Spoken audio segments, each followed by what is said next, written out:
Bismillahirrahmanirrahim. Assalamualaikum warahmatullahi wabarakatuh.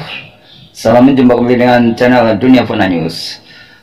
Kali ini saya admin Dunia Fana News sebagai pengamat luar negeri khusus negeri jiran Malaysia, hendak membahas tentang satu fakta menarik yang berkaitan dengan kepintaran orang Malaysia dalam berinvestasi di kehidupan ini.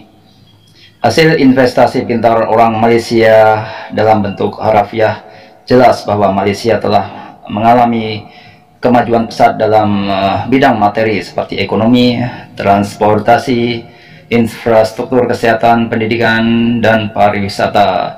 Itu semua adalah hasil investasi nyata dalam bentuk kapital modal. Definisi investasi sendiri adalah menanamkan suatu modal pada suatu usaha bisnis dengan harapan suatu saat bisa mendapatkan atau menghasilkan suatu keuntungan materi pula.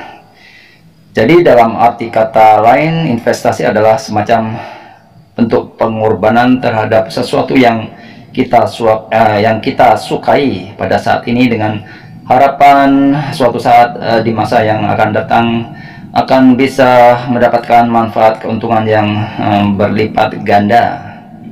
Akan tetapi dalam forum ini saya ingin membahas pasal investasi yang lebih bersifat spesifik atau khusus dalam makna yang mungkin lebih spiritual yang telah dilakukan secara cerdas oleh orang Malaysia. Contohnya misalnya adalah sebagai berikut.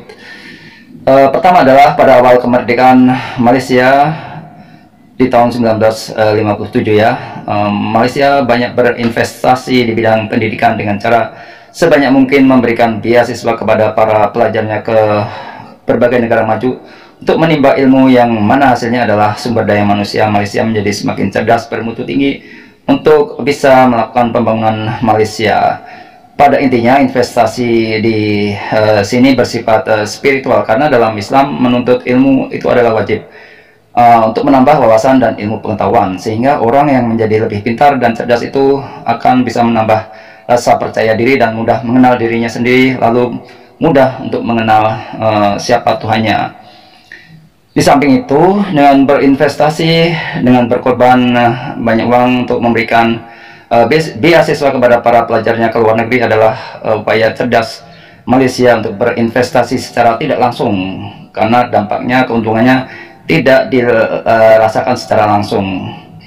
Pada awalnya nampak hanya memberikan manfaat kepada pelajar yang diberikan beasiswa, tapi di masa mendatang, di masa depan, rakyat Malaysia yang telah mendapatkan manfaatnya dengan kemajuan yang diraih oleh Malaysia di berbagai sektor, dari para pelajar yang pintar yang tadinya dikirim ke luar negeri dengan beasiswa tersebut.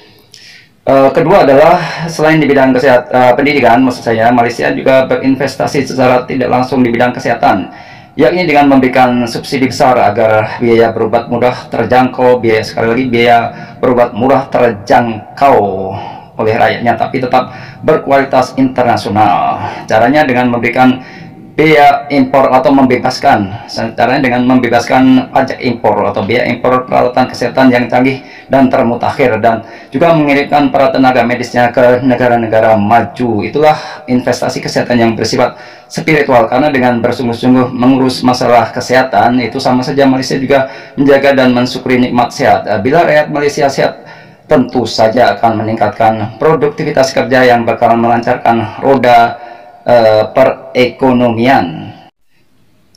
Yang ketiga adalah contohnya investasi spiritual yang cerdas itu dan paling menonjol tentu saja nampak dalam gaya hidup sedekah yang telah dilakukan atau telah dipraktikkan oleh orang Malaysia yang memang religius secara Islam.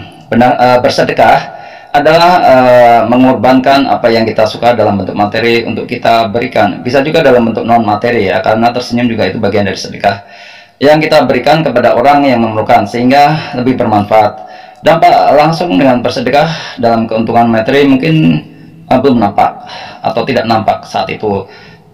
Namun dampak langsung tentu yang kita rasakan minimal adalah rasa bahagia secara non materi ya. Karena bila kita memberikan atau bersedekah sesuatu, kepada orang lain, tentu hati kita menjadi bahagia, dan juga orang yang kita berikan sedekah menjadi hatinya senang. Dan di samping itu adalah bersedekah itu tentu berdampak positif di masa yang akan datang. Dalam hal ini adalah akhirat. Sebagai orang beriman beragama Islam, tentu kita meyakini itu. Dan juga di dunia, dalam bentuk rezeki yang tak terduga juga akan kita rasakan. Yang namanya rezeki tidak terduga itu macam-macam, baik dalam bentuk materi maupun non materi. Kita sehat, kita tadinya harusnya misalnya untuk ukuran normal sakit, lalu kita sehat. Kalau kita sakit kan biaya berobat kan mahal ya, dan dengan diberi kesehatan itu juga rezeki, karena kita tidak perlu mengeluarkan uang banyak untuk berobat. Itu dari sisi dunia. Dan juga mungkin ada dalam bentuk-bentuk rezeki lain yang tidak terduga, yang mungkin itu akibat efek samping positif dari kita rajin bersedekah.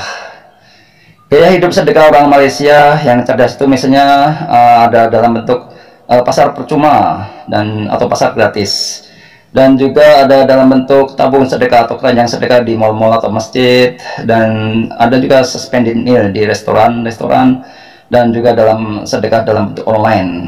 Demikian info yang bisa saya sampaikan kali ini, semoga bermanfaat. Terima kasih atas perhatian Anda semuanya. Wassalamualaikum warahmatullahi wabarakatuh.